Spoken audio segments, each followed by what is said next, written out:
Hello, buddy. Welcome back to the Tin Man Score channel. I'm your host, Jeffrey Tin Man Taylor. And today I'm reacting to my second Creepy Diaries video for you guys. This one's titled Midnight Train Horror Story. So I'm going to turn these lights off, move the camera up here for you guys, and let's get this reaction rolling in the bag, shall we? Okay, here we go.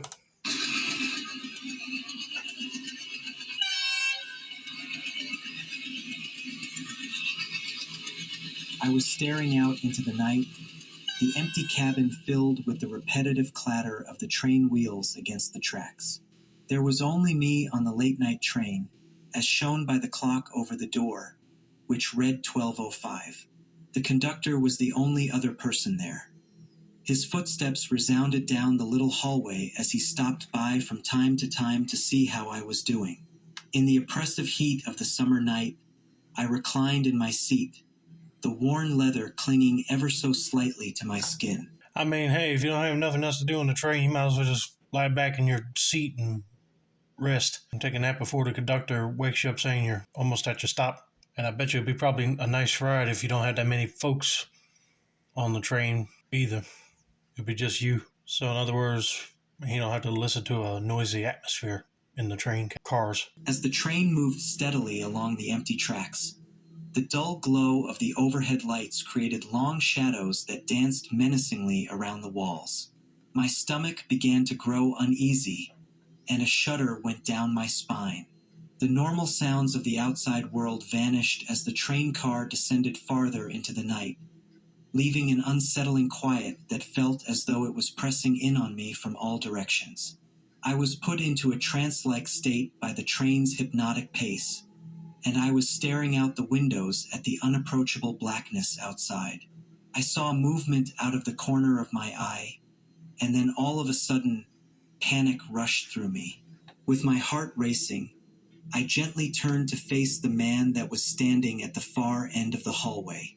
It was a woman, with ragged clothes hanging carelessly from her skinny frame.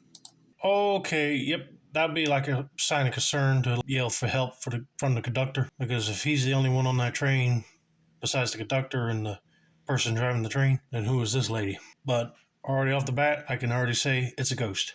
Her face was pallid, her long, matted hair falling in oily strands about it. I blinked in an attempt to interpret what I was seeing. There was no possibility that anyone could have gotten on the train and avoided my notice. Still, there she was, staring at me with lifeless, hollow eyes. I felt a chill go down my spine when I realized this was no typical passenger.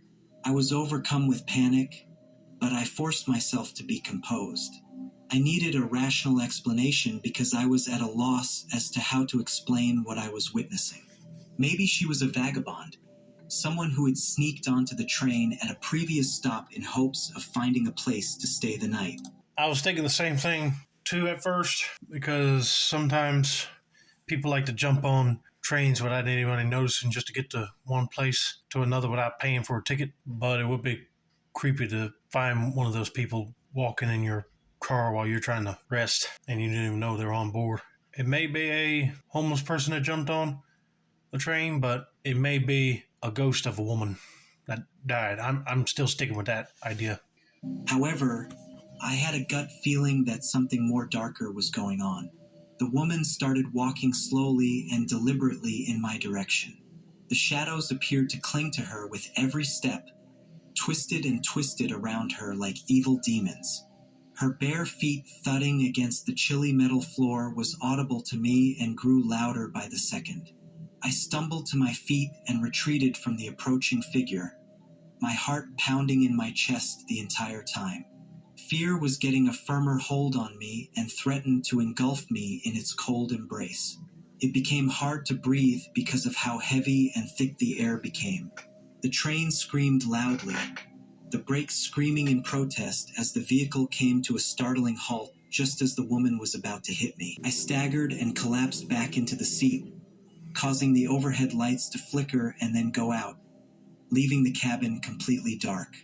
I could feel the cold touch of the woman's body against mine and hear her frantic breathing creep closer in the pitch-black darkness.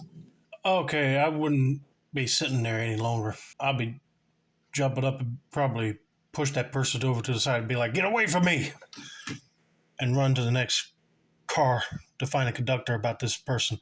If that don't scare you from riding the train ever again, I don't know what would. I prayed for the nightmare to end and for the early light to drive away the shadows that threatened to engulf me as I closed my eyes. The train then jerked back into action, the lights flashing as if nothing had happened, just as abruptly as it had started. With caution, I opened my eyes, half expecting the woman to still be there, but the hallway was empty again. With the last of my terror still present, I fell back into my seat and the train carried on through the night. The events of that tragic encounter remained carved in my memory like a permanent scar, and the remainder of the voyage flew by. I got off the train as the first rays of morning appeared through the windows, my legs feeling wobbly and weak under me. I cast a quick glance back at the deserted automobile, half expecting to see the ghostly figure of the woman observing me from the shadows. But nothing was there, only the vacant seats and the distant echoes of the atrocities of the previous night. With the image of that train ride at midnight following me like a persistent ghost, I turned and left. And I secretly understood that certain riddles were better left unanswered and that some horrors remained in the dark. Yep, I was right the first time. It was a ghost lady, but thank God that that entity did not really attack him physically. That is really spooky. But anyway, I hope you guys enjoyed this video. Don't forget to like, subscribe, turn on those post notifications for more creepy diaries reactions like this. This has been another successful installment of the Tin Man's Corner channel. I'm your host, Jeffrey Tin Man Taylor. I say that's a wrap, and have a nice day, y'all.